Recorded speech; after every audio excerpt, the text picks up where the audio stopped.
नमस्कार दोस्तों, आज एक बहुत ही महत्वपूर्ण मुद्दे पर बात करने वाले हैं। अगर आपके परिवार के किसी इंसान ने लोन लिया है और उसकी डेथ हो गई है।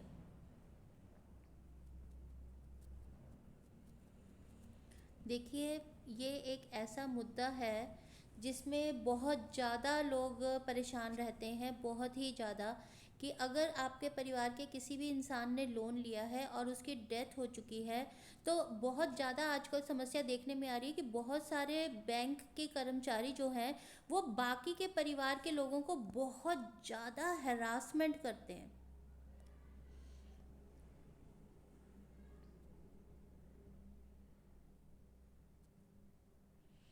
बहुत ज़्यादा हैरासमेंट होता है, बहुत ज़्यादा टॉर्चर किया जाता है।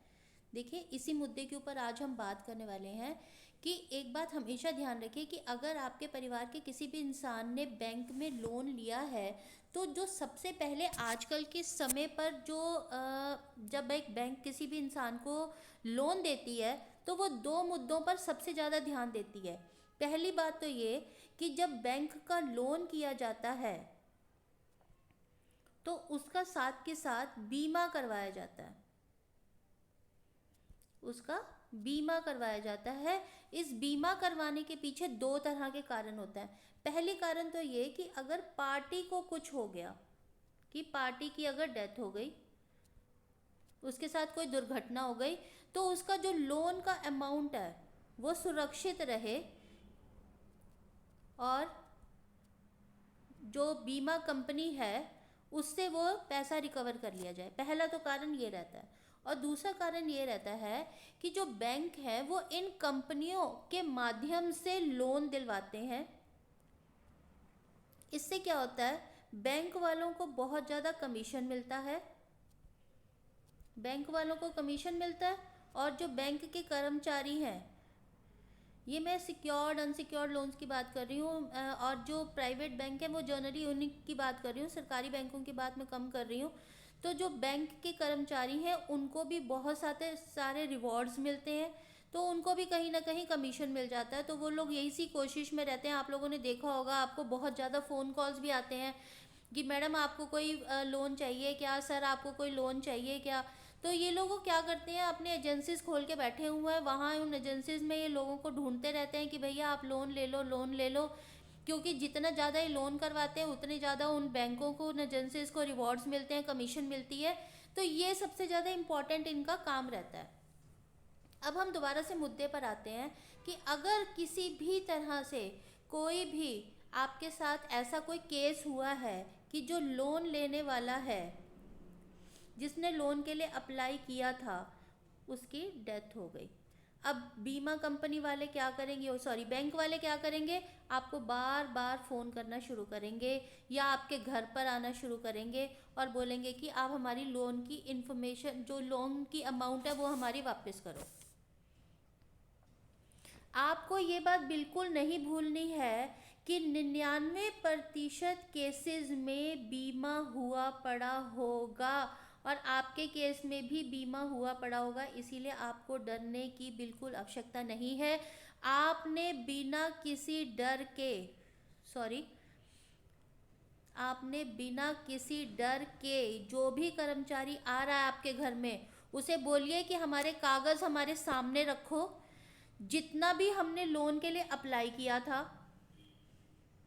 ठीक है, जो भी हमारे कागज़ हैं वो सारे के सारे हमारे सामने रखो। हम देखना चाहते हैं कि कितना हमने अप्लाई किया था, कितना हमने ईएमआई उसकी भर दी है और क्या हमारे बीमा हुए पड़े हैं, उसके बारे में हमें जानकारी दी जाए। आपके पास ये आपका राइट बनता है इस इंफॉर्मेशन को जानना।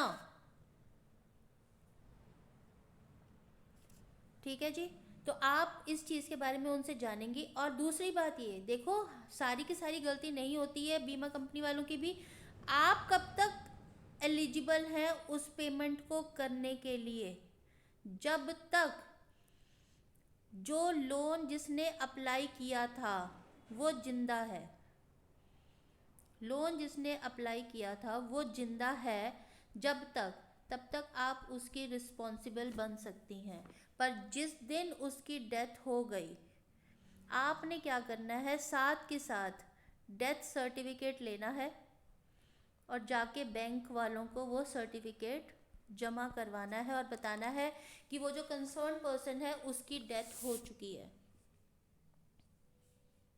अब जो इंसान मर चुका है उसके लिए आपको किसी भी तरह से परेशान नहीं किया जा सकता, इस बात को आप नहीं भूलेंगे।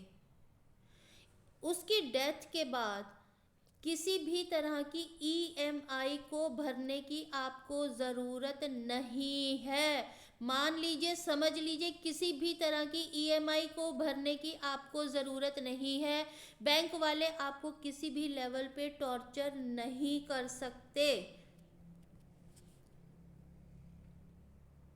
आप जाएंगी, आप अगर उनकी वाइफ हैं, आप बैंक में जाइए, ठीक है, उन्हें वो एक एप्लीकेशन लिख के दीजिए। उन्हें बोलिए कि जो भी आपने जो लोन अमाउंट था, लोन की अमाउंट क्या थी, लोन की एप्लीकेशन कब भरी गई, कब लोन के लिए अप्लाई किया गया, लोन कितना अमाउंट पे हो चुका है, कितनी ईएमआई जा चुकी हैं, कितनी पेंडिंग है, वो सारे के सारे कागज, क्या स्टेटमेंट है उस अकाउंट की, ठीक है, वो सारी की सारी डिटेल आपके सामने रखें। ये सारी की सारी डिटेल्स जो हैं वो आपके सामने रखें, आप उन्हें एप्लीकेशन लिख के दो। उनको किसी भी हालत में सर्टिफाइड कॉपी आपको प्रोवाइड करनी ही पड़ेगी। इस केस में वो मना नहीं कर सकते।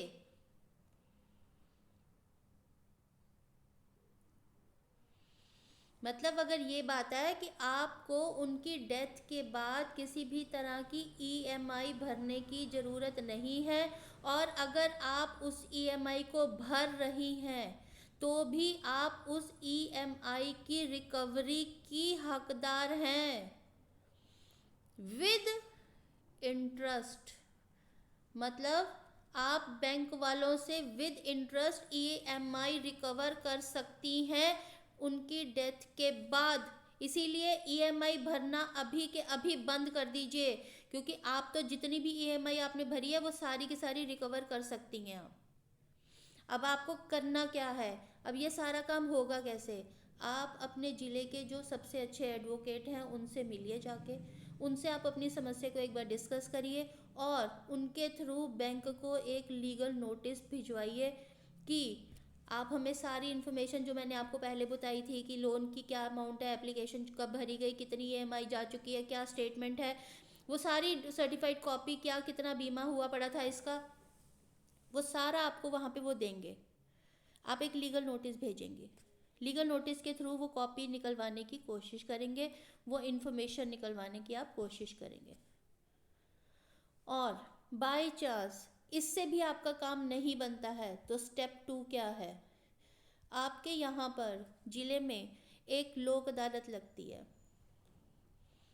लोक अदालत लगेंगी, उस लोक अदालत में अगर आपको स्पीडी जस्टिस चाहिए, स्पीडी जस्टिस मतलब आप चाहते हैं कि आपका काम जल्दी हो, जल्दी निपटाने की अगर आप चाहते हैं तो लोक अदालत में जाएंगे। वहाँ पे बैंक या फाइनेंस से रिलेटेड मामलों की सुनवाई की जाती है। तब आप पहले जो मैंने आपको सर्टिफिकेट बोले हैं वो सारे सर्टिफिकेट आप लोक अदालत के माध्यम से उस बैंक से निकलवाएं सारे के सारे, क्योंकि आप इस बात को मान कर चले कि बहुत जब आप कोई भी इंसान लोन के लिए अप्लाई करता है तो जो प्रीमियम की अमाउंट होती है उसके अंदर बीमे की अमाउंट को जोड़ दिया जाता है। उसके बाद जो अमाउंट बनती है वो इंसान ईएमआई के माध्यम से बैंक को पे करता है। मैं अब आपको एक एग्जाम्पल के माध्यम से ये समझाने की कोशिश करती हूँ। फॉर एग्जाम्पल, आपने कार के ऊपर 9 लाख रुपए का लोन लिया हुआ था, ठीक है जी, 9 लाख रुपए का आपने लिया हुआ था। इसके अंदर जो आपकी प्रीमियम बनी मान के चलिए प्रीमियम बनी आपकी 20,000 रुपये महीना, ठीक है। अब इसके अंदर जो बीमा है, इंश्योरेंस है, उसकी अमाउंट 10,000 जोड़ दी गई, ठीक है जी। अब जो एक्चुअल ईएमआई आप भरते हो हर महीने वो है 30,000 रुपया पर मंथ। मतलब वो जो 10,000 हैं वो आपके इंश्योरेंस के हैं कि अगर मुझे कुछ हो गया तो मेरी फैमिली को आप परेशान नहीं करोगे, उनसे वो पैसे 9 लाख रुपए जो मैंने आपसे लिए थे उसकी अमाउंट के पैसे आप मेरे फैमिली से चार्ज नहीं करोगे, उसके बदले में मैं हर महीने आपको इंश्योरेंस के पैसे अलग से पे करूँगा। आपकी अमाउंट तो 20,000 बनती थी, मैं दे आपको 30,000 पे रहा हूँ, क्योंकि अगर मुझे कुछ हो जाता है तो आप मेरी फैमिली से 1 रुपया भी चार्ज नहीं करेंगे। तो उन्होंने क्या किया, पहले ही 30,000 पर मंथ के हिसाब से कंपनी को, बैंक को देना शुरू कर दिया था। तो इस वजह से आप अब मान के चलिए कि आप बीमे के रूप में पहले ही बैंक को अमाउंट काफ़ी कुछ दे चुके हैं। तो अब आपको सिर्फ और सिर्फ डेथ सर्टिफिकेट देना है और आपको 1 रुपया भी बैंक को नहीं देना है। परेशान होने की बिल्कुल भी ज़रूरत नहीं है। परेशान होना बंद कर दीजिए, बिल्कुल बंद कर दीजिए। अगर आप किसी भी तरह से परेशान हैं तो आप मुझे व्हाट्सएप के माध्यम से नहीं, मेरे को कॉल कर लेना आप। ये मेरा पर्सनल नंबर है, इस नंबर पे आप मुझे कॉल करके आप मुझसे इसके संबंध में कोई भी इन्फॉर्मेशन अगर आप चाहते हैं तो मैं आपकी मदद करूंगी। तो आप मुझे इस नंबर पे कॉल करिए। अगर आपको किसी भी तरह की कोई भी इन्फॉर्मेशन चाहिए, अगर आप बैंक के लोन से रिलेटेड किसी भी समस्या से जूझ रहे हैं, तो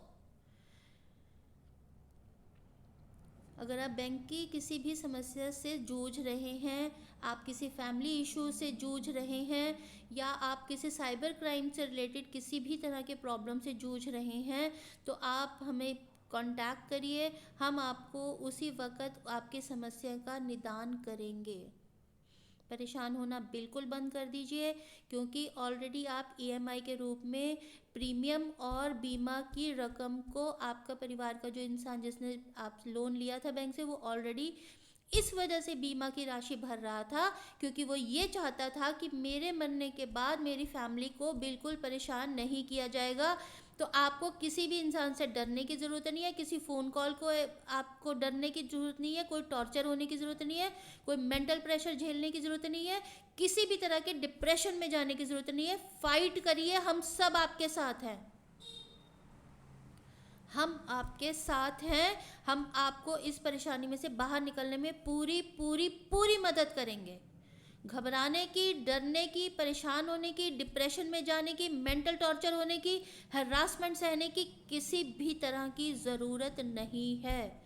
हमसे बात करिए, हम आपको पूरी कानूनी सहायता प्रदान करेंगे। किसी भी तरह की जो भी हमसे बन पड़ेगा, हो सकेगा हम आपके शहर, आपके इलाके, आपके राज्य, वहाँ पे भी आपको बेस्ट एडवोकेट आपको प्रोवाइड करवाएंगे जो आपको अच्छी सलाह दे देंगे। हम उनका नंबर शेयर करेंगे आपसे, ठीक है। आपको किसी भी तरह से घबराने की ज़रूरत नहीं है, क्योंकि आप बिल्कुल भी गलती में नहीं है। अगर आपने उस बैंक को अभी भी डेथ सर्टिफिकेट प्रोवाइड नहीं किया है तो काइंडली उनको डेथ सर्टिफिकेट प्रोवाइड करवाइए उस पर्टिकुलर इंसान का जिनकी डेथ हो चुकी है, अगर उन्होंने लोन लिया था तो। क्योंकि जब तक आप वो डेथ सर्टिफिकेट नहीं प्रोवाइड करवाएंगे, लायबिलिटी आपके ऊपर बनी रहेगी। किसी भी और तरह की जानकारी के लिए आप मुझसे संपर्क कर सकते हैं। आपको काइंडली मुझसे पहले समय लेना पड़ेगा, उसके बाद कॉल बुक करवाने के बाद ही हम आगे आपसे कांटेक्ट में आएंगे। हम खुद आपसे कांटेक्ट करेंगे।